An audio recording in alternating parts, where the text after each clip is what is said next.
Good afternoon. Welcome to the Society for Research into Higher Education. It's great to see you. It's a small group, but as they say, small is beautiful. If you don't know me, I'm Ibrar Bhatt, Senior Lecturer in Education and Applied Linguistics at Queen's University in Belfast. So I'll be co-hosting and co-participating in this event. So the event takes place under the umbrella of the Multilingual University Network. While language is not a primary focus of this event, it remains in the background as sort of an underlying thread. Our discussion will focus more on coloniality in higher education. So we're privileged to be joined by two very distinguished guests. First, Professor Syed Farid Alatas from Singapore, to my left. Professor Alatas is a professor of sociology at the National University of Singapore. He has made significant contributions to sociology, social theory, and decolonial studies, and served as the head of the Department of Malay Studies from 2007 to 2013. He's also affiliated with the University of Malaya in Malaysia, where he has taught in the Department of Southeast Asian Studies. Professor Alatas is a prolific scholar with influential works, including Ibn Khaldun by Oxford University Press, Applying Ibn Khaldun, The Recovery of a Lost Tradition in Sociology, and Sociological Theory Beyond the Canon. His forthcoming book, Decolonial Thought from the Malay World, continues his kind of ongoing critique of Eurocentrism and advocacy for what he calls autonomous knowledges, or autonomous knowledge. His work spans the sociology of religion, critiques of colonial legacies, and their implications in higher education. You may have seen the name Alatas around. I grew up reading the works of Syed Naqib Alatas, Professor Farid's uncle, and his father was Syed Hussein Alatas. So I'm a bit of a fanboy of the Alatas family. We're also joined by Professor Shuchen, Xiang, an accomplished scholar and thinker with experience across university systems in the US, the UK, and China. She is Mount Hua Professor at Xidian University, that's Xi'an Dianze Keji Daxue, if you speak Chinese, in Xi'an in China. She is the author of A Philosophical Defense of Culture, Perspectives from Confucianism and Caesarea, and Chinese Cosmopolitanism, The History and Philosophy of an Idea. It's a great book. I've been reading it over the last 6 months. I highly recommend it. And co-editor of the Islamic Confucian Synthesis in China. She's currently working on her third monograph, A More Complete Humanism, a Confucian alternative to the liberal capitalist subject. Her recent piece in our journal, Teaching in Higher Education, was really interesting. It's called Problematizing the Critique of Culture. In our journal, Teaching in Higher Education. It's well worth reading that too. So today, this event follows on from Professor Alatas' keynote that he gave at the SRHE in December last year. I recall a number of people echoing my own thoughts, contacting me after the event, saying that we need to discuss this topic in more detail. And that's what we're going to do today, discuss. So the event is organized around a question and answer format. There's no standing or presenting with PowerPoint or anything like that. So first, I will engage Professor Alatas on the importance of critical self-reflection in pushing for a more autonomous and context-sensitive approach to knowledge production in contemporary higher education. That will last for about 15 or 20 minutes. Shuchen will then take over and ask Professor Alatas further questions on how non-hegemonic intellectual traditions can contribute to social theory in the way that he proposes. It's not just theory, there is a practical agenda attached to decoloniality. And Shuchen and I will, perhaps interject with some follow-up questions here and there for each of the segments. And then we'll have a break, and then we'll have lunch. And then there's an opportunity for the participants to ask questions as well. So my first question to you, Professor Alatas, is what led you to focus your academic work on the decolonization of knowledge and the development of what you call autonomous knowledge, particularly the social science traditions from the global south? And why did you feel it necessary to challenge Eurocentric paradigms in the sociology and the humanities? Right. Thank you, Ibrar. First of all, thank you for the invitation to engage with you and Shuchen at the SRHE. So to answer your question, I think there are several reasons, but maybe the first reason is really more biographical rather than intellectual. I was interested, I had been interested in the problem of Eurocentrism as a problem in knowledge creation since the time I was a teenager because of my father. My father was interested in these issues, and so I grew up in that kind of atmosphere. One of the first works that was critical along these lines that my father wrote was about the British colonizer of Singapore, Thomas Stamford Raffles, who founded colonial Singapore, modern Singapore, you could say, in 1819. And what is interesting is that not only does British scholarship continue to be largely uncritical of Raffles, but that uncriticality, that sort of captive approach, captivation through colonial through a colonial orientation, was internalized by Singapore scholarship on colonial history, on Singapore, until today. So Singapore might be one of the very few ex-colonies which have statues of Raffles. There are 2 statues of Raffles. So in a sense, he's celebrated, by the post-colonial state. And a hotel named after him too. A hotel, and for a time, I'm not sure if it's the case now, but business class on Singapore Airlines was called Raffles class, and other, in other ways, is celebrated. Yeah. There's been recently some pushback, but my father's work, Thomas Stamford Raffles, Schemer or Reformer, was maybe the first systematic critique of Raffles, and it was published in 1971. And I was still in primary school at that time, and the book was dedicated to me. Yeah, so I was very impressed, to see my name in print. But so growing up in that atmosphere, you sort of develop this critical view without realizing, that it is a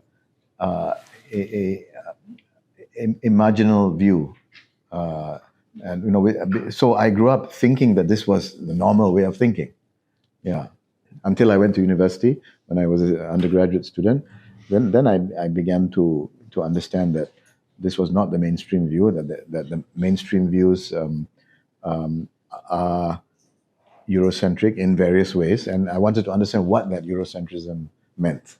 Yeah, so this is basically how I got into it. Yeah. Interesting.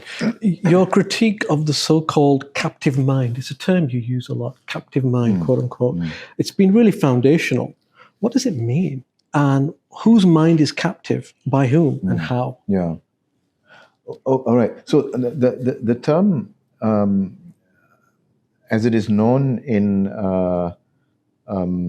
among scholars who are concerned with the problem of Eurocentrism, the term captive mind was used by my father, in 2, I think, seminal important articles published in 1972 and 1974 in a journal called the International Social Science Journal. It was a UNESCO journal, and it promoted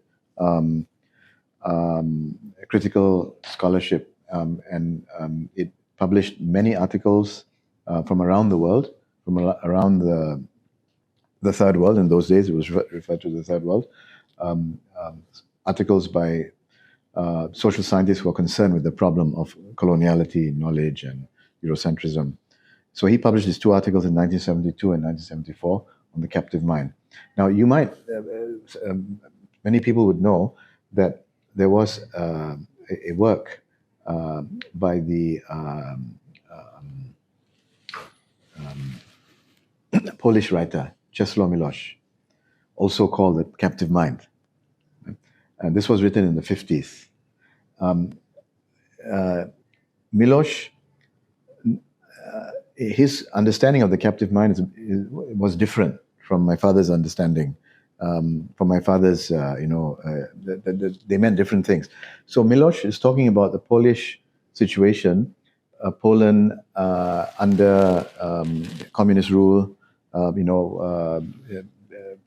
behind the Iron Curtain, right? So Miłosz is referring, by captive mind, he's referring to minds which were free intellectually, but lived in a situation of captivity, as it were. Right? You are not free to express yourself. Yeah. So how do these minds, how do these people, how do these thinkers and scholars deal with, their lives and their will to express themselves when they are actually, living under totalitarian regime? Yeah. Now, my father's use of the captive mind is different. My father's talking about people, thinkers, who are living in a free society. They're free to express themselves, but they are mentally captivated, ideologically, through, Eurocentric orientations, without, very often, and most of the time, without realizing it. So you think, for example, something that you believe, you think it's an objective fact. It's a universal truth. You don't understand its Eurocentric nature. I should give an example because when we speak in abstraction, sometimes it's difficult to really know what is meant. One of my favorite examples, and I use this in class a lot. I ask the students, what happened in 1492? Maybe I discussed it at the conference. I don't remember. Do you recall what happened in 14? Of course, a lot of things happened, right? But what stands out? 1492. Discovery of America. Discovery of America. That's a phrase used in Britain. Yeah. The discovery of America, and it's used everywhere in the world. I asked my students who come from different countries, in their respective languages. In Chinese, is it also the discovery of America? Yeah. In Arabic, in Persian, in Malay, in Indonesian, in Urdu, it's always the discovery of America. And then and people think, well, it's a fact. America was discovered, but it is not a fact, right? It's a European discovery. It's not the discovery of humanity. Because there were already people living there, right? So they knew of America, and it's also very possible. There's some literature suggesting that the Africans had already been to America, or they knew of America anyway before Columbus arrived there. But the point is, there were already people there. So, but what you have here is a European experience generalized as a universal truth. So this, to me, is one of the traits of Eurocentrism. It's kind of a false universalism. And we can think of so many examples of that. But when you don't examine, when you don't look for the traits of Eurocentrism, you're not aware that there is Eurocentrism, you will take a lot of these things as simply universal facts, as objective reality. So that is what is meant by the captive mind. Not being aware of this problem of Eurocentrism, and therefore not seeking to critique Eurocentrism, and not considering the possibility of forms of knowledge that are not Eurocentric, and not even thinking about what is meant by non-Eurocentric knowledge. So this is basically what the captive mind refers to. My father also spoke about the structural context within which mental captivity takes place, which is intellectual imperialism. So he was one of the early social scientists to speak about to systematically conceptualize intellectual imperialism. The term started to be used, at least to be treated seriously, in the 60s, I believe. Johann Galtung, the peace scholar, wrote about scientific colonialism in the mid-60s, I think 1967. And the Indian scientist Abdurrahman wrote also about intellectual, I think it was intellectual colonialism. My father wrote a piece, a systematic piece on intellectual imperialism. And the Indian journal, magazine, Seminar, published a sort of a landmark special issue on intellectual academic colonialism, I think it was called, in 1968. So that was a period where the term started to be discussed systematically, and the term captive mind. No, intellectual imperialism. Intellectual imperialism. So intellectual imperialism, which is sort of the structural context within which mental captivity exists. So you could say that intellectual imperialism is the structural context. Mental captivity is the psychological manifestation of it, of intellectual imperialism. Yeah. So that had influenced me to write about academic dependency. And I try to make that distinction between intellectual imperialism, which is a structural context, but one doesn't necessarily have to be academically dependent. When I say academic dependency, I mean a situation in which scholars in which academic development in the third world or the global south is dependent on academic development in the north. It's a reflection of what happens in the north. Yeah, and that development has several dependency has several dimensions to it. There's dependency on ideas, on concepts. There's dependency even on funding. There's dependency on technology of education.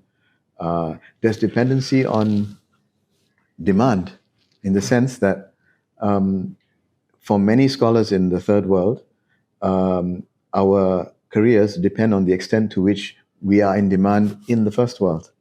So that's part of the issue of the brain drain, right? So I discuss, I believe, 7 traits of academic dependency. So dependency runs the other way now, with the demand, with the need for international students in British universities. But I suppose the captive mind doesn't understand that. That's an interesting point. There's a demand for international students, but when these international students come to the UK and to the US, to Canada, they come as captive minds, and they are thoroughly educated in Eurocentric through Eurocentric frameworks. I want to get to that point shortly, but it's interesting you make a distinction between a mind that is held captive and a captivated mind.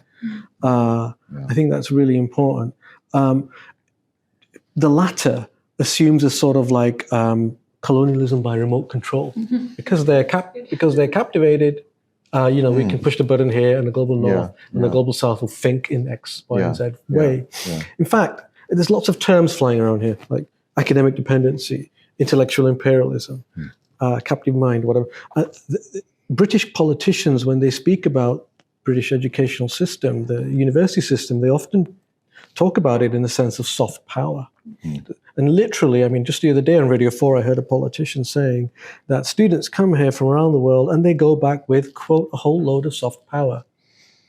And so that's another dimension to that. So it links to my question, which is, in what ways does this concept, captive-mindedness, still operate in global higher education? You've mentioned those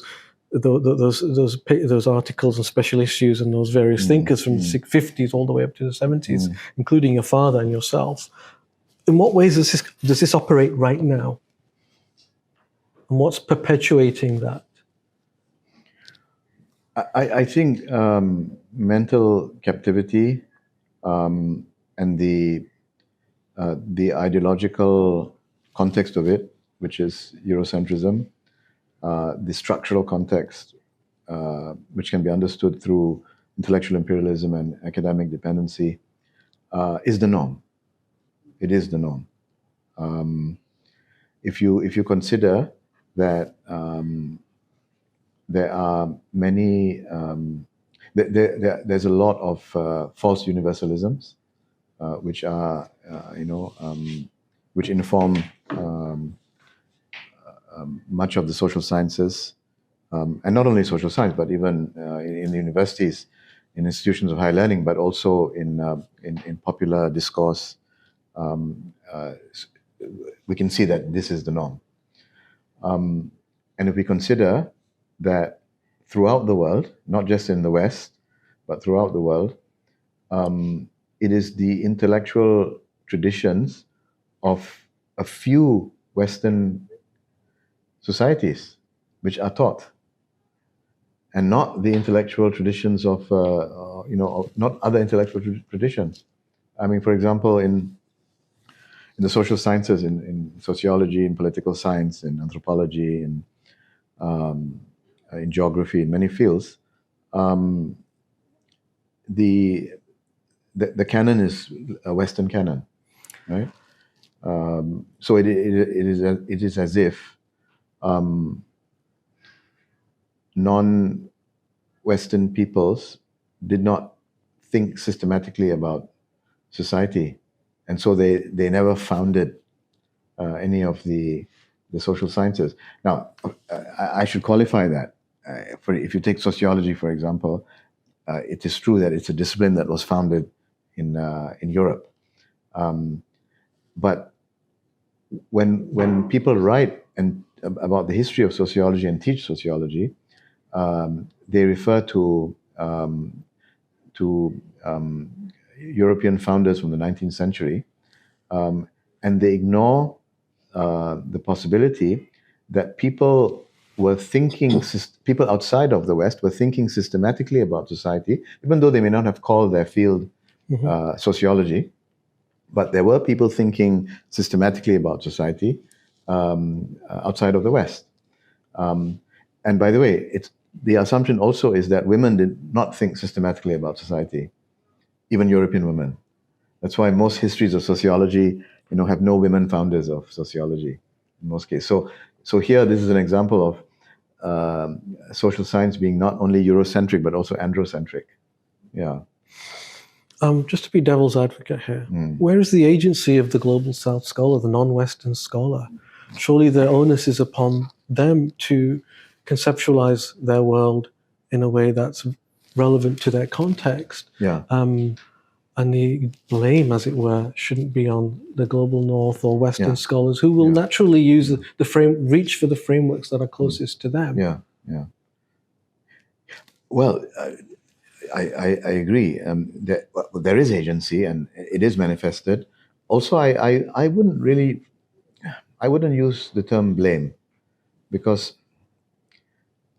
it's not clear to me that there is a conspiracy to dominate in the West, to dominate knowledge production. Some politicians may think that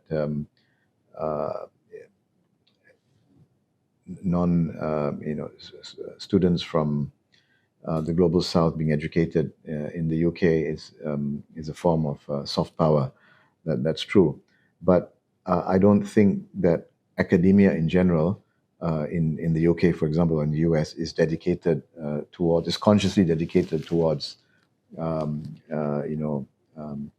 strengthening intellectual imperialism. Nevertheless, there is intellectual imperialism. Now, the question of motives, of attributing intentionality to institutions and scholars in the West is another matter.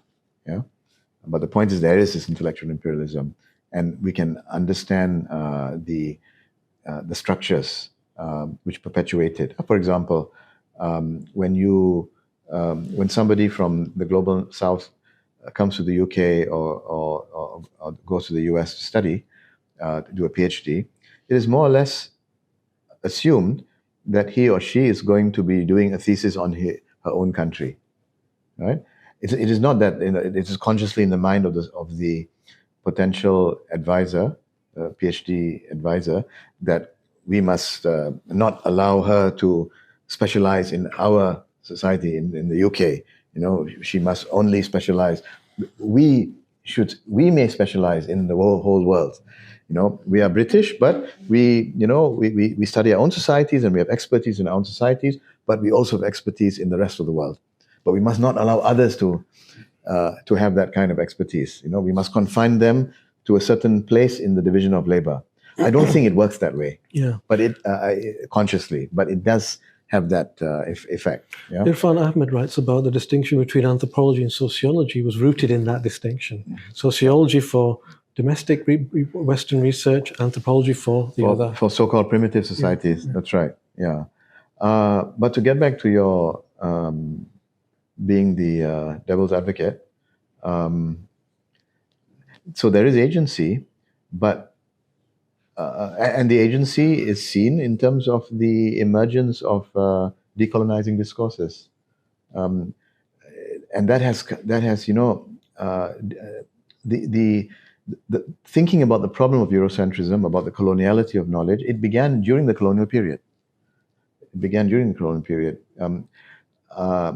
In India, in the Philippines, in Africa, and of course in Latin America, which experienced colonialism earlier. When the social sciences were introduced to the colonies, not everyone became mentally captivated. You had thinkers who recognized the problem of coloniality. They recognized the problem of Eurocentrism long before these terms were actually used. Right? José Rizal is a very important example. He was writing in the late 19th century. He was very critical of the Spanish construction of Filipino history and society. He was conscious of it, and he wrote against it. And he provided alternative interpretations of Filipino colonial history and society. So it began, so that agency has been there from the beginning. But the institutions are so powerful. And I think part of the problem is governments in the global south are not on board decolonizing knowledge. In fact, they are part of the problem. They perpetuate coloniality in knowledge production by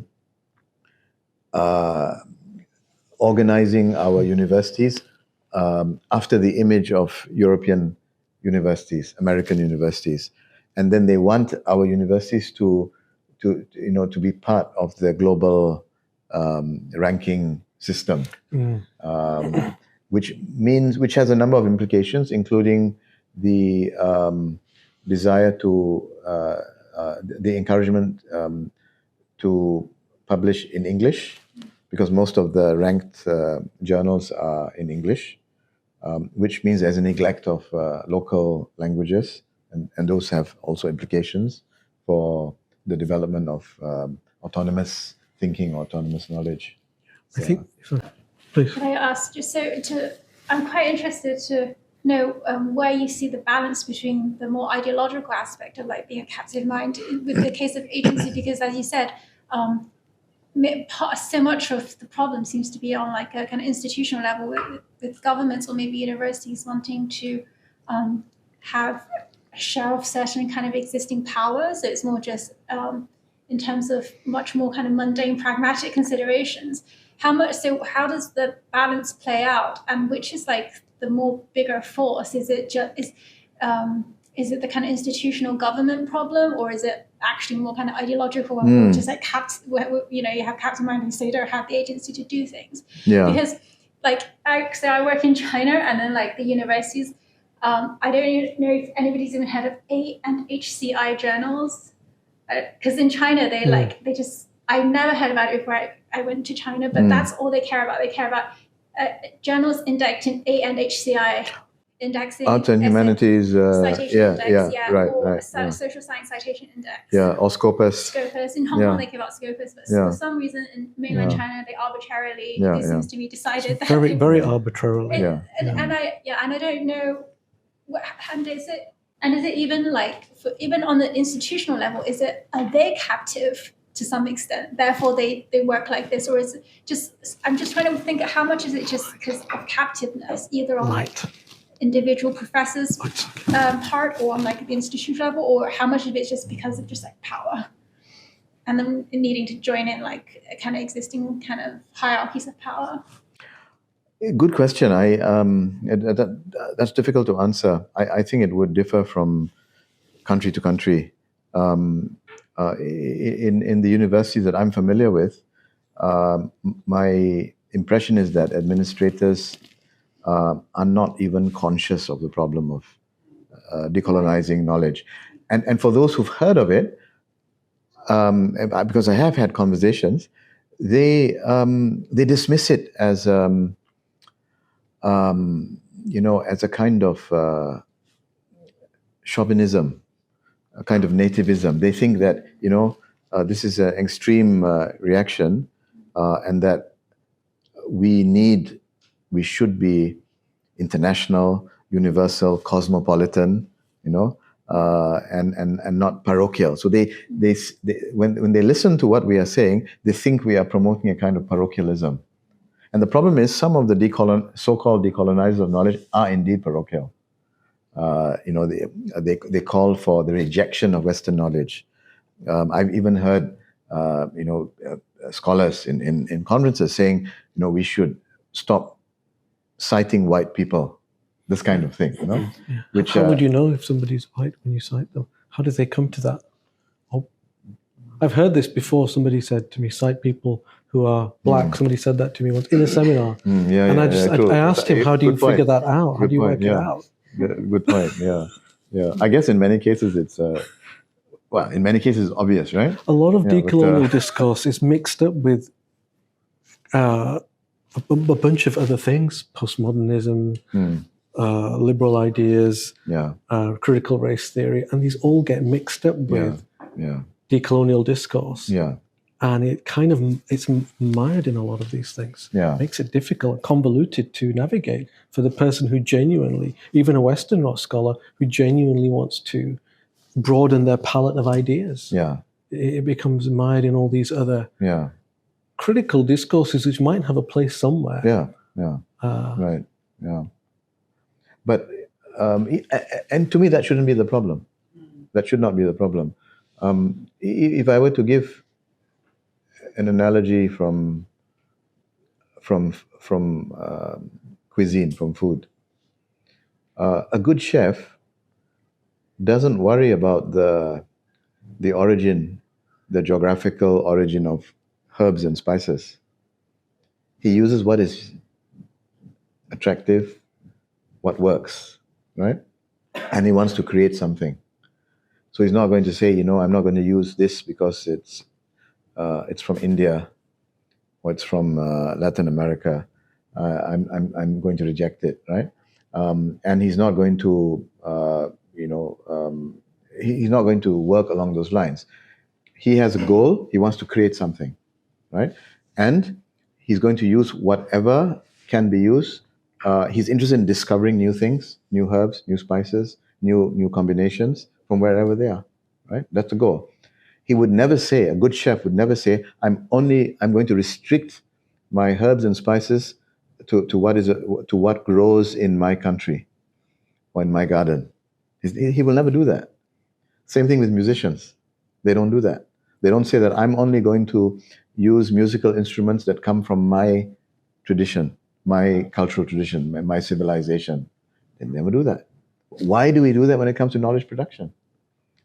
Why is it that we are only using we are only drawing from the intellectual tradition of not even the West, right? It's actually Anglo-Saxon, American, to some extent French, German tradition. That's it, right? But people are not interested in the Russian tradition, in Spanish tradition. It's sort of, these are out of fashion now. So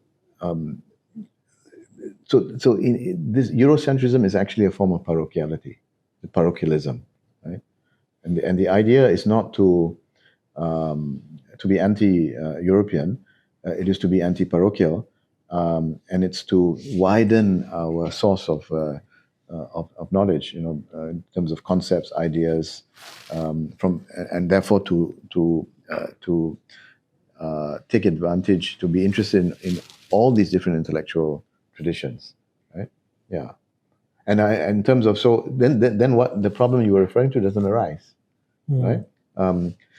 Whether it's critical race theory or post-modernism, yes, you are interested and use whatever you find interesting and useful, and whatever drives you, whatever you are passionate about.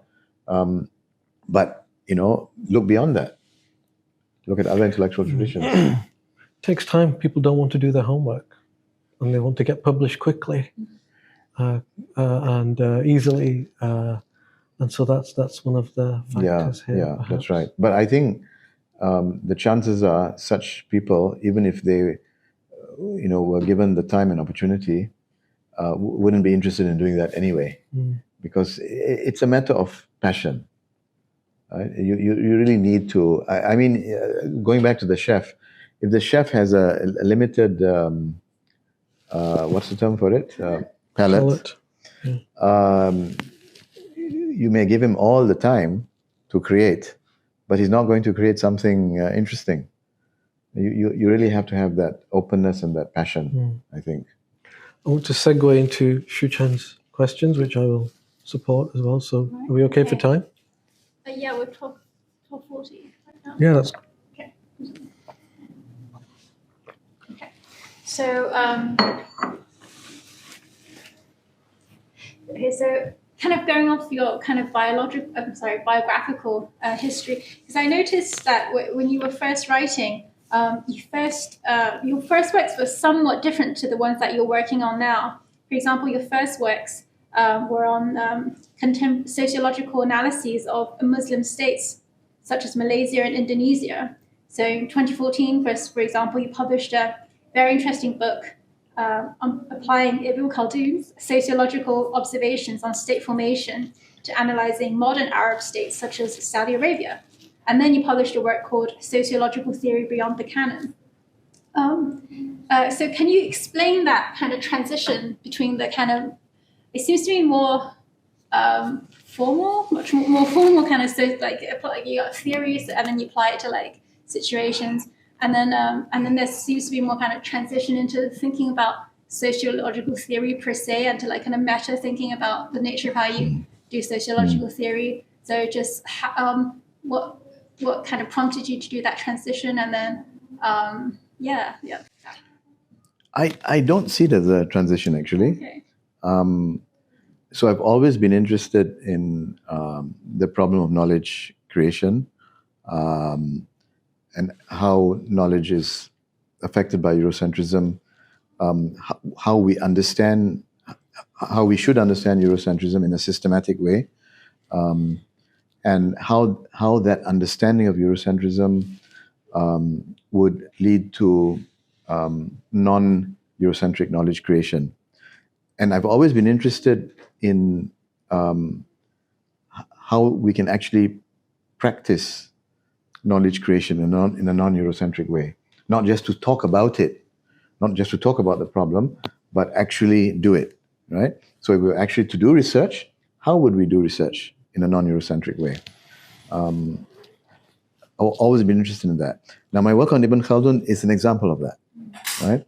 So you critique Eurocentrism, you understand all its characteristics, all its traits. I mentioned one trait, which is the false universalism, but there are several others which we can discuss. But once you identify Eurocentrism, you delineate its traits, its characteristics. How do you proceed to do non-Eurocentric work? it requires, among other things, looking at non-European intellectual traditions. So Ibn Khaldun comes from a Muslim Arab tradition, and he also a pre-modern tradition. 13th century. Yeah, he died in 1406. Yeah. So, what would an historical sociology informed by Ibn Khaldun look like? That was what my book was about. Yeah. So it's actually, you can say, an application of, it's a logical consequence of the critique of Eurocentrism. Yeah. And the book on sociological theory beyond the canon, which I co-authored with my colleague Vinita Sinha, is also along those lines. Right? It's to identify non-Western as well as non-male founders of sociology, of sociological theory. Yeah. And then, so, because I read your works on Ibn Khaldun, and it was because like you introduced me to Ibn Khaldun actually, that I found it super interesting. There was because at one point, I think in your book you note that it was other scholars have noted a very interesting fact about Ibn Khaldun, because you say that, so for example, Tigray Gasset, where maybe kind of saw him as the first sociologist, that he maybe in various indirect ways actually influenced modern sociology, but he's sort of unrecognized.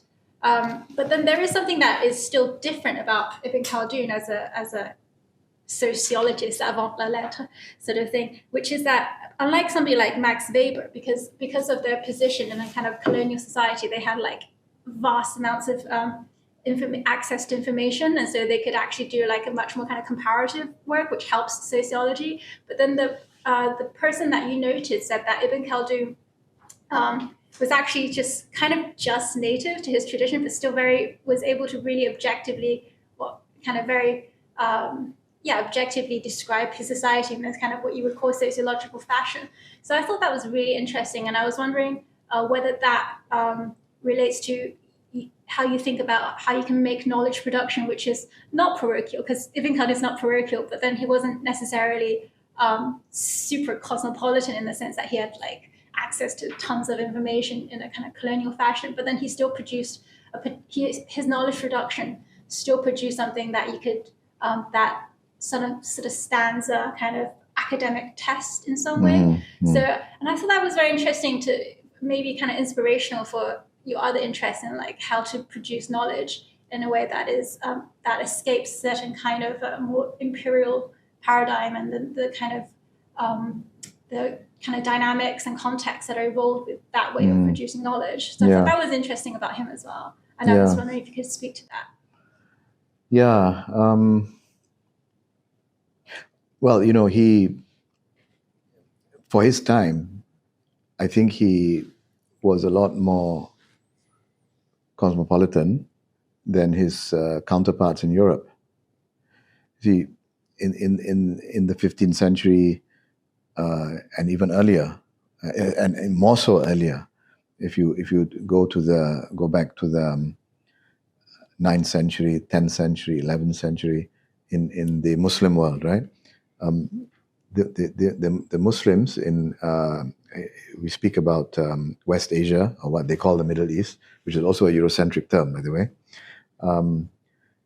The Muslims, the Arabs, the Turks, the Persians, they were living in what today we would call a multi-ethnic society, and also multi-religious. I mean, Muslims had experienced living with Jews and Christians for centuries, right? Which Europeans did not have, right? When Europe became Christian, they hardly had, first of all, they hardly interacted with non-Christians. There was very little interaction for centuries with China and with India. And they did not have Buddhists and Hindus and Zoroastrians and Muslims living among them as they do today, right? As Europeans do today. Of course, there were Jews, right, for a long time, and they were not treated very well. so the situation was very different in the Muslim world. Now, in the world of scholarship, there was also a high degree of cosmopolitanism. For example, the Muslim scholars like Ibn Khaldun were thoroughly familiar with the Greek tradition, and they drew upon it, in terms of logic, in terms of methodology, but even in terms of substantive ideas in philosophy, in metaphysical theories and epistemological theories. They were familiar with Indian scholarship. They were familiar with the Syrian Christian scholarship that predated Islam. So there was a kind of cosmopolitanism, right? Yeah, and they were continuously in touch with people from different societies. In Ibn Khaldun in North Africa, they were familiar with Southern Europe. Ibn Khaldun traveled to Spain, and his ancestors came from Yemen, from the Hadramaut area, but for a time they settled in Spain, and then moved to Tunis, to Tunisia. And of course, in North Africa, they were very familiar with sub-Saharan Africa, right? So there was, I think, a high degree of cosmopolitanism, just different from ours today. Yeah. So you would still say that it was like kind of the richness of his sources and his kind of broad-mindedness that contributed to him as a sort of sociologist. That's still like the kind of essence of sociology. Kind of that's what you need as a sociologist, no matter if it was Ibn Khaldun or today. It was this kind of broad fieldwork, kind of. I think Ortega y Gasset, who the Spanish philosopher who wrote about Ibn Khaldun, he talks about curiosity. I think that's what it's about. It's curiosity. But imagine the cosmopolitanism, I think, is secondary. Imagine if you live in a town where you don't have a good library. You don't have access to a town, let's say in Malaysia. You don't have access to Western works in your town. In your library, you will not find Marx, Weber. You only have the works of your own intellectual tradition, the Malay tradition. I think if you are a curious and creative person, you can still do very interesting work. You can do interesting, whatever your field is, whether it's philosophy or literature, literary criticism or sociology. You can do interesting work because it's about being rooted in a tradition, being familiar with ideas, and using those ideas to think about reality. Let me give you a concrete example. Let's say you are interested in studying migration, okay? But we take an extreme case. We have no access to the American or British sociological writing on migration, so you don't know what the theories of migration are. So you are not able to take these theories and apply them to the data that you have in your own community or country. All right. But if you are creative, you will think to yourself, say, what is migration? Migration refers to movement of people. Then you will then think, how do people in my community or in my society think about movement? You look at the language, you look at literature, and then you'll discover that there are different ideas about migration, different types of migration. For example, in a particular village, people have one word for people who move away from their village and never return. But people have another word for people who move away from their village for months or years and then return. There's yet another word for people who move on a daily basis, and so on and so forth.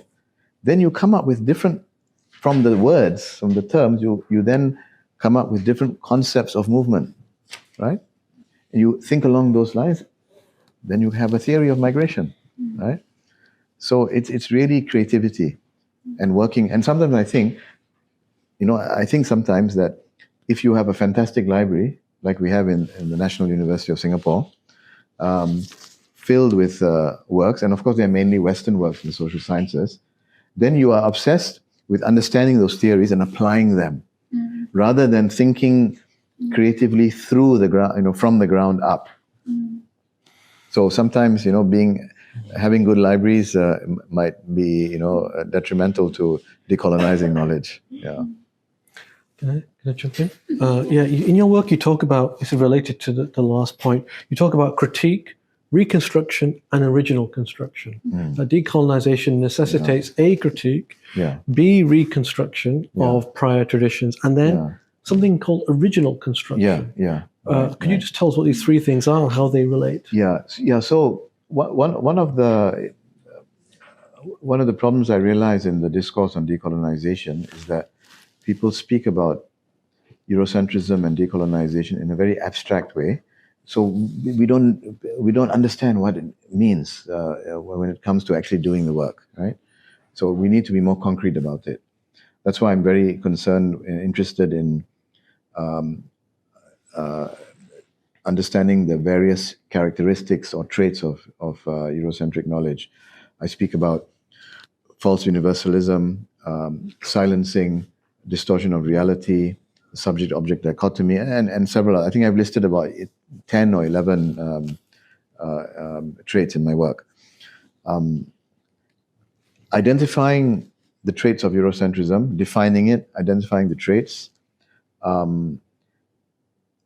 is that phase or dimension of decolonization, which is critique.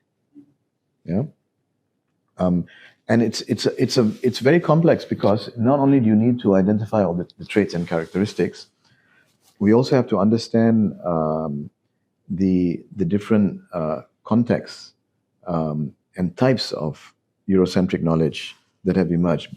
Why? Because we're not talking just about today. We are speaking about 500 years of European domination. European colonization starts with the so-called discovery of America, and you have 500 years of the development of colonial knowledge, which develops among Europeans, but is also taught to non-Europeans, because the European universities were introduced throughout Asia, Africa, and Latin America. So we need to understand the types and dimensions of colonial or Eurocentric thinking that have developed in the course of 500 years. There is also the development of anti-colonial thought, anti-Eurocentric thought in the context of colonialism.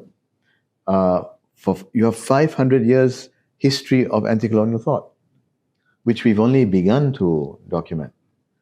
Most of the anti-colonial thought we know about is from the 19th century onwards, right? But what about the 18th century? What about the 16th century? And the kinds of anti-colonial thought that have developed. It's very important. You have the anti-colonial thought of the colonized during the colonial period. You have the anti-colonial thought of thinkers who live in the post-colonial period, like ourselves, right? You also have to understand anti-colonial thought in the context of the type of colonialism. So anti-colonial thought in the context of settler colonialism is different from anti-colonial thought in the context of semi-colonialism or exploitation colonialism. For example, in Malaya or in Indonesia, the form of colonialism was mainly plantation colonialism, exploiting resources. So the critique had to do with that kind of exploitation, right? With class inequalities and so on and so forth that arise from exploitation. The anti-colonial thought in the context of settler colonialism is something else. It's about genocide. It's about displacement. It's about racism and so on and so forth, right? Mao Zedong's critique of colonialism was in the context of what he calls semi-colonialism. China was not juridically run by other countries, but it was controlled from the outside. So it's a different kind of critique. Yeah, even if you take a small space like Israel, Palestine, you've got settler colonialism going on in some parts, but Gaza was not a settler colony. It was more like a semi-colony, right? Unlike the West Bank or Israel proper. So it's within that space you have several kinds of colonialism going on, and therefore several types of anti-colonial thought. In the West Bank, it's not genocide; it's more settler colonialism, right? But in Gaza, it's another matter, right? So, and then you have anti-colonial thought from the colonizer, right? Maybe the most famous example is Multatuli, with the pen name of Edward Douwes Dekker, 19th century Dutch colonial officer, who wrote a novel called Max Havelaar. Max Havelaar is a character, and the name of the novel is also a character in the novel, who was himself this character was a colonial officer overseeing the coffee trade in Java. And it was critical of colonial rule. So you have sort of a critical work that's critical of colonialism from the colonizer himself. Yeah. So you have all these dimensions of anti-colonial thought, which we haven't really actually studied. Abdul Qadir al-Jazairi, Yes. detained and killed by the by the French in That's Algeria. right. Exactly. He was an Akbarian. Yes. Exactly. Exactly. Yeah. So anti-colonial thought is part of decolonizing knowledge. But once you do the critique, there's the issue of creating new knowledge. So I understand that to consist of these two things, reconstruction and original construction. What I mean by reconstruction is that you're dealing with the same themes dealt with in colonial scholarship, but you're providing critical reinterpretations. You could say corrective interpretations. For example, if the British and the Dutch and the Spaniards they promoted the myth of the lazy native. Yeah, it was part of the ideology of colonial capitalism. This is a big theme of my father's work. He's well known for his book, The Myth of the Lazy Native. Now, the theme, the lazy native, is something developed by the Europeans in the colonial period. So we inherit that theme, but we provide a non-Eurocentric, non-colonial interpretation of it, right? We expose the use of the discourse on native laziness as part of the effort to justify colonialism. And then what is seen as laziness, we show it to be something else, right? For example, the British said that the Malays are lazy because they don't want to work on the plantations, right? You can take that as an objective fact. But the other interpretation is that the Malays not wanting to work on the British-owned plantations was a rational choice. Because why would they confine themselves to plantations and work for a wage when they are living through fishing and farming on their own, and they are free? So here you have, reconstructing the same theme, the same data, the same, facts, but a reconstruction. And this is part of decolonizing knowledge. Original construction is where you develop entirely new themes. Could be new themes, new sources, new information, new questions. You ask new questions, right? And this is actually maybe the ultimate in decolonizing knowledge, because it's really original. It requires original thinking and original ideas. An interesting example of that is, my work on Ibn Khaldun, I think, can be seen to be part of original construction, because there's very little work on Ibn Khaldun. There's a lot of work on Ibn Khaldun that describes his thought, but very little by way of applying his ideas to to empirical, historical cases. But in terms of themes, there is a very undeveloped field, which I think is an important field, and this can be, mischievously referred to as stupidity studies, right? You have a few thinkers who take stupidity seriously as a category, right? One of them is Ali Shariati. Ali Shariati speaks about, I don't know if you're familiar with Ali Shariati. He's considered to have been an ideologue of the Iranian Revolution. He was writing in the 70s. He studied in Sorbonne. He knew some of the French critical scholars. He was he was a translator of Fanon to Persian, and he develops this concept of donkification. The Persian word, which is also an Arabic word, hemar, which means donkey. You know the word. So istihmar. Istihmar is the state of being donkey, right? Donkiness. Yeah, donkiness. Yeah. But it's a serious term. Yeah. He's talking about stupidity, or what would the word be in English? Maybe stupefaction. To stupefy. Although stupefy doesn't necessarily mean to make stupid. Yes, exactly. So istihmar, he means donkify. He's talking about donkification as an element or a dimension of the workings of ideology.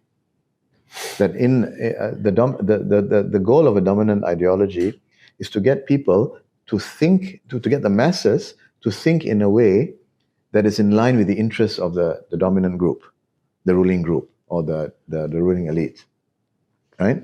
And that may involve misinformation, it may involve brainwashing, but for Shariati, it also involves simply making people stupid.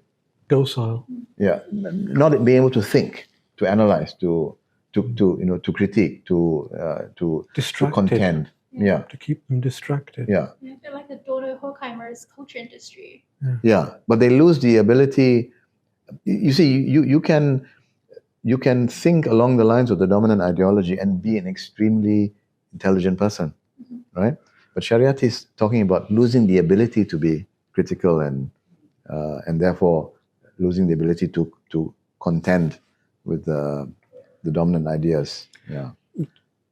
Yeah, there's also agnotology, the philosophy of ignorance, to keep people ignorant, or to foster a particular kind of ignorance. Yes. And there's something related, which is, but it's a very undeveloped field, the sociology of ignorance. Yes. Yeah, that's right.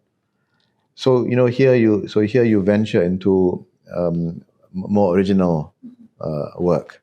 Yeah, so that's what I mean by original construction.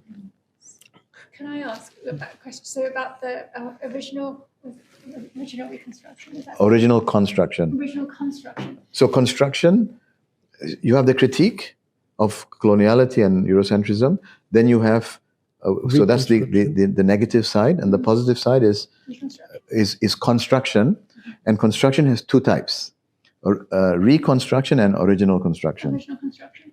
So I want to ask, could a concept from Ibn Khaldun of original construction be his idea of Abbasiyya, which is that theorized as sociology? Because I found that so interesting how he said that within tribal groups, you basically kind of like still kind of kinship ties, but then like once you get to bigger societies, you need to like have some other ways of gelling people together, which is in some ways where kind of he talks about religion. That's like that. But then you can think about many different other things. Yeah. Like Chinese, because I think of the Chinese context, which they sort of they had kind of Confucianism, which arguably some people would say isn't quite like the same kind of religion, but then it's basically that those kind of forms of equal ideology start developing as a way to kind of way to like gel people together. Yeah. So that's when I read the FSA, I was like, wow, that's like fits so perfectly in describing like the kind of the transition from like, because in China you had like smaller societies, chiefdom society, and then like you have, obviously China has a huge state. Yeah. So I thought that was like that. I felt like there wasn't a concept to describe that, and I read that. I was like, oh, cool! I can use that concept to describe. Yeah. So Asabiyya is an example of original construction on his part, on Ibn Khaldun's part. The term is known in Arabic long before his time, but he was probably the first to use it in a social scientific way. I mean, the term Asabiyya is used to refer to people's sense of not just cohesion but fanatical cohesion. Kind of parochialism used in everyday language in the early days, even in pre-Islamic times. But he is the first to use it as a social scientific concept. So you could call it an original construction. But because of the parochial way in which we think, and this is part of the problem of Eurocentrism, that it presents itself as universal, and everything else is particular. So Marx and Weber and Durkheim, they are universal thinkers and can be applied to the whole world, right? To study, you can use Max Weber to study development of, or lack of development of capitalism anywhere in the world. And same thing with Marx and so on. But Ibn Khaldun would only be relevant to his own society. And this is I think, wrong. I think any idea from any part of the world has potential applicability and universality. And Ibn Khaldun is an example. You can speak about, you can try to understand the history of the Mongol conquest of China. I think it was the Sung dynasty, right? Yes. Yeah? Using Ibn Khaldun's concept of Asabiyya. Right? Because the Mongol tribes... And so much as... Yes, exactly. Yes. Right. Just to clarify, Asabiyya is Ibn Khaldun's concept where he talked about the glue that holds people together. And people in rural areas, the nomadic peoples had that at a stronger level than people who weren't nomadic. Yeah. And that affected their social characteristics. It made them... it made nomadic groups a much better mutual aid societies because they were so, they were knitted together through kinship ties. Yeah. So this Russian scholar Kropotkin wrote this work, Mutual Aid Societies, I think. Anarchist, yes, exactly. And I think this is interesting because you've got Ibn Khaldun from the 15th century, 14th century, and you have Kropotkin, who's Russian, 19th century, right? Early 20th century, I can't remember. With similar ideas, right? And part of the creative, just like the chef, right? The chef will be using rosemary and marjoram and maybe Thai basil from Thailand, and combining it, right? And that's what creativity is in knowledge creation, right? Using Ibn Khaldun, Marx, Kropotkin all together and creating something new. Yeah, can I just come in on that? Yeah, you just to talk about that as a pivot, because sometimes you write like you're a Southeast Asian thinker, and sometimes you write like you are an Islamic thinker. So, because Ibn Khaldun is not Southeast Asian, he's North African. A lot of decolonial theorizing is rooted in a kind of nativeness or parochialism, as you said earlier. Hence the clarion call for native epistemologies. So Chinese epistemology or Chinese perspective, North African, and people include Ibn Khaldun in that, Arabian, and you've mentioned Southeast Asian Malay thought, but the Islamic thought is trans-regional, trans-ethnic. Doesn't really speak well to that, could potentially rub up against it. Are there different kinds of decolonizations, and could they potentially rub up against each other? Yes, there are different kinds of decolonization, and they may contradict each other. But if there's a contradiction, it's because of the parochialism. It's not because of the intellectual tradition that they draw from. So, to put it in more concrete terms,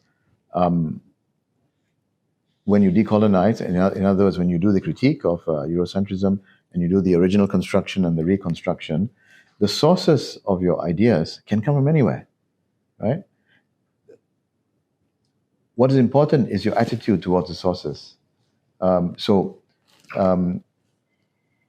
Any one scholar or thinker, or any community of scholars or thinkers, may draw from various kinds of sources at the same time.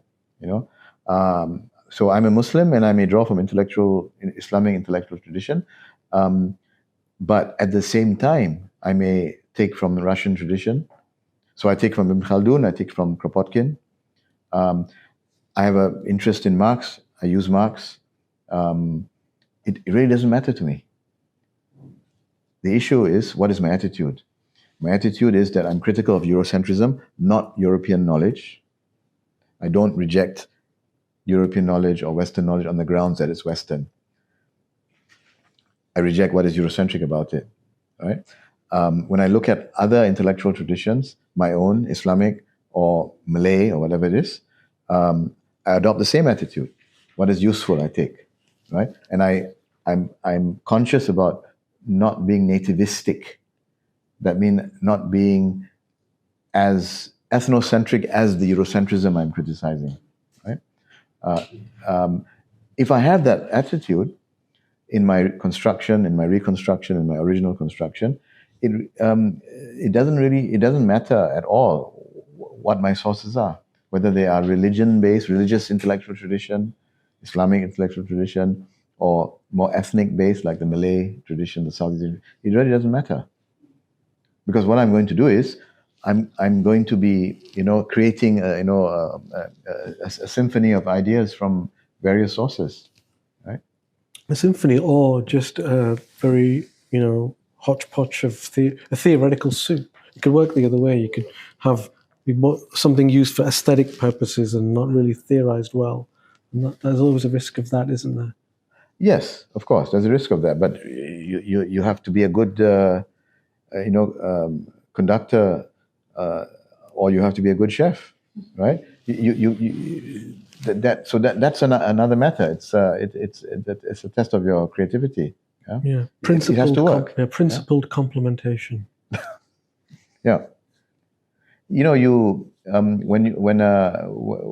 a symphony orchestra is thinking of incorporating a new instrument, they're not.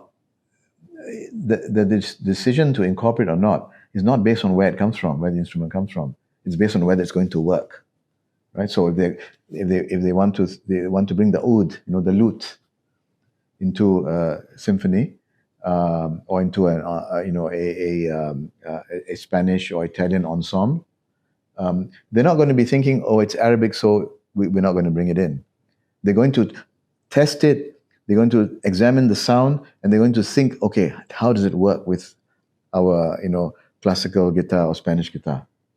That's how the same thing with the chef. The chef is not going to say, Thai basil is not going to work because it's from Thailand or Southeast Asia. No, he's going to take it. He's going to taste it. He's going to experiment with it and see whether it works. Whether you create something that, is nice, is tasty, makes sense, Yeah. And I think that's how it should be in knowledge creation. The musicians and the chefs have done a much better job in decolonizing than we have. How are we for time? Because I have...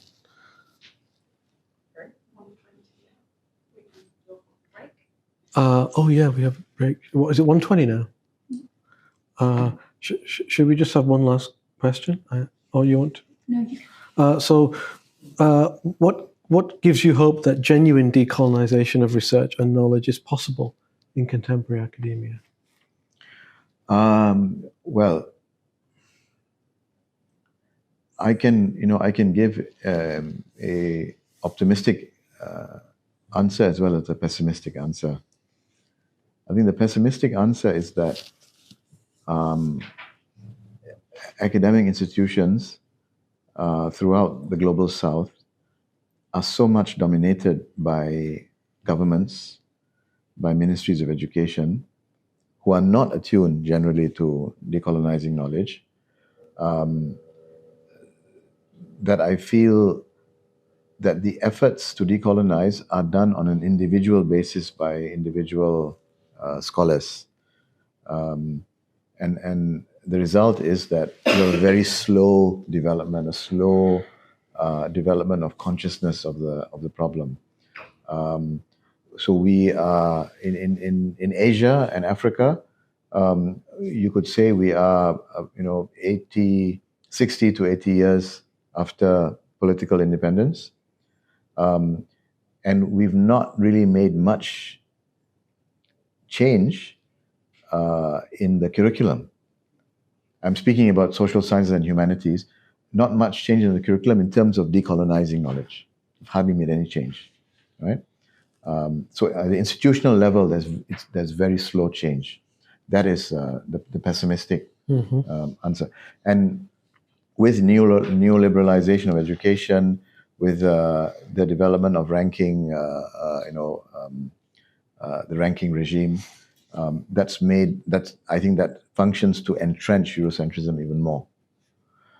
So that's the pessimistic side. The optimistic side is that I see there's a lot more discussion and discourse on decolonizing knowledge today than there was when I was a graduate student. Than there was, when my father was at the height of his career, because he was also discussing these issues. And I think it's going to develop more even. But what is needed is a change in the educational regimes, But I fear that we're going to abandon ranking, for example, when the West abandons it. So it's the usual thing of us imitating the West. Yeah. But still, that may be a good thing. If top universities, if Harvard and Princeton and Yale and Cambridge and Oxford opt out of ranking. It'll never happen. Well, I think it'll happen sometime. Some are beginning. I believe Utrecht University in the Netherlands has recently opted out. Just one. Yeah, it's just one. But when that happens, then we will start to also to abandon. Yeah. The institutional. So we are working in decolonization against the institutional trend. That's the problem.